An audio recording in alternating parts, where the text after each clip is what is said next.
Assalamualaikum and a very good afternoon to everyone. First, I'd like to introduce myself. I'm Iliani Haji Yaakob, a PhD student from the Faculty of Science and Technology, University Science Islam Malaysia. So my presentation today entitled The Comparative Physicochemical and Colorimetric Characteristic of Boso and Budu, the Malaysian fermented fish products. So to begin with, I'll be speaking about the fermentation of food and some of the examples.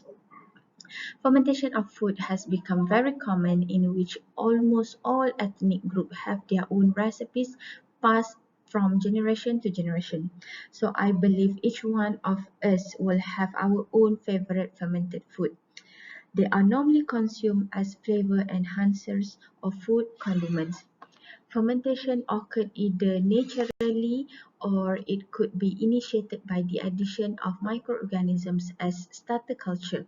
So what are the impacts of fermentation process to food? Number one, the process modifies the inedible raw materials into edible products. Next, it is one of the most cost-effective strategies to preserve food. When the food is preserved, the shelf life of the food will be increased.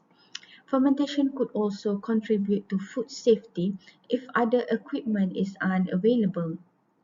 Not only that, the qualities of the food, such as the smell, taste, and also color, will be intensified.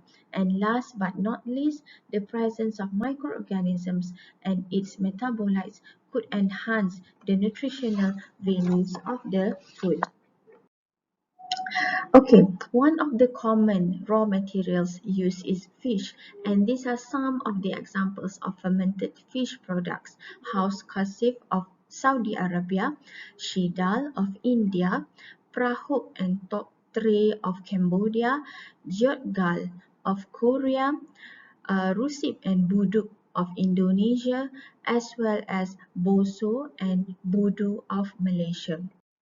So, Boso is an ethnic food of Kadazan Dusun tribes in Sabah. It is prepared by mixing fresh small fishes, salt, cold cooked rice, and fermented pangi or Pangium edule seed. Meanwhile, number 2 and number 3, Budu is a fish sauce widely manufactured in Kelantan and Terengganu. It is made by mixing anchovies with salt. It has two versions, which is cooked Budu and non-cooked Budu.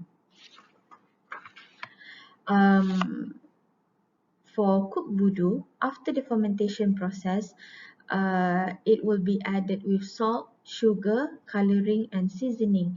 Meanwhile, the non-cooked budu will be immediately filtered and bottled after the fermentation period.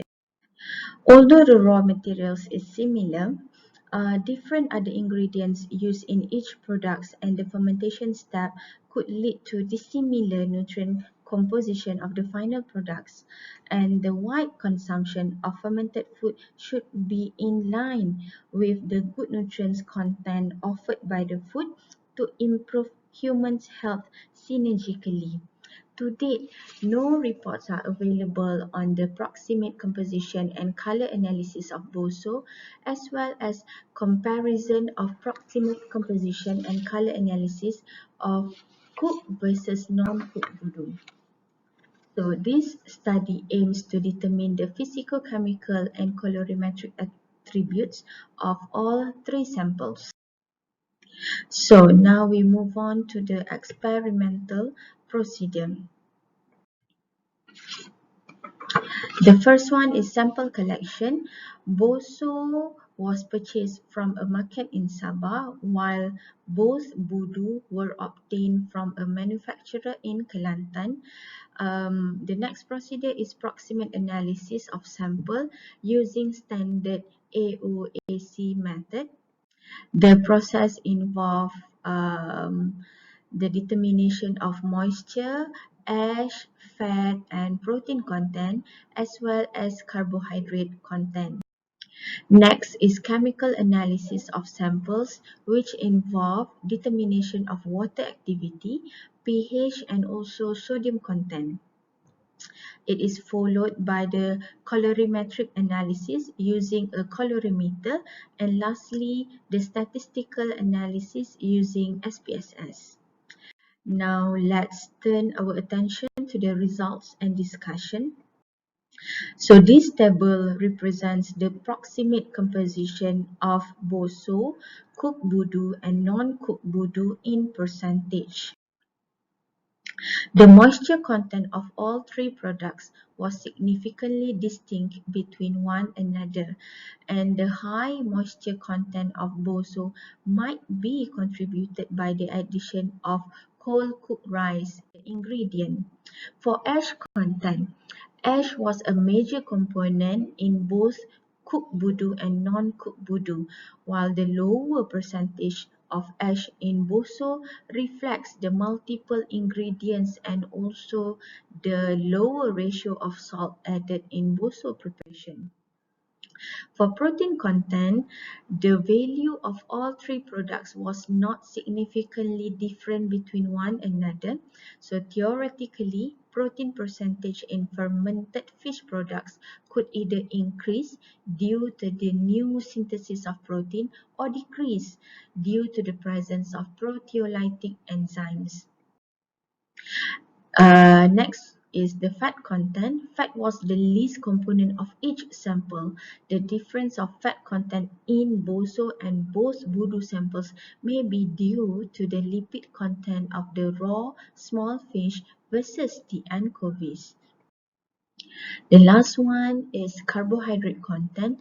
Boso has the highest carbohydrate content, which is approximately 27% compared to both Bodo sample, which is approximately 6%. Both Bodo product was manufactured with no addition of carbon source, so it reflects its low carbohydrate content.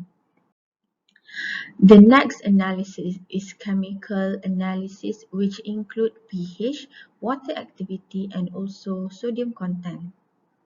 So for pH, boso had the most acidic pH. This is maybe due to the addition of carbon source, which could stimulate higher growth of lactic acid bacteria.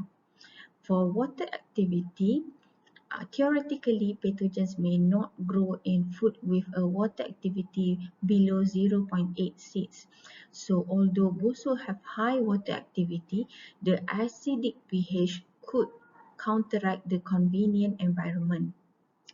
And for sodium content, boso contain approximately 1/5 of the salt values of both cooked budu and non-cooked budu. So cooked budu has higher salt content, and it may be due to the addition of salt after the cooking process. The last analysis is colorimetric analysis. So all samples exhibited both red and yellow hue. Cooked budu had the darkest luminosity as well as the highest A and B values. So the difference in all these values could be due to various reasons. For example, variation of the raw materials, the addition of coloring ingredients, fermentation process, and also fermentation duration. So for the conclusion, the first conclusion is the physicochemical and colorimetric characteristic of boso, cooked budu, and non-cooked budu will vary depending on the ingredients and the fermentation procedures. Boso is a more competent candidate to provide good nutrients with low salt contents. In terms of comparison between cooked budu and non-cooked budu, both offers relatively comparable nutrient values within one another with lower fat content than boso. However, the cooking process to produce cooked budu could not only kill pathogens but also beneficial microorganisms that may contain nutraceutical properties that could provide health impact to the consumer. So this is the list of reference,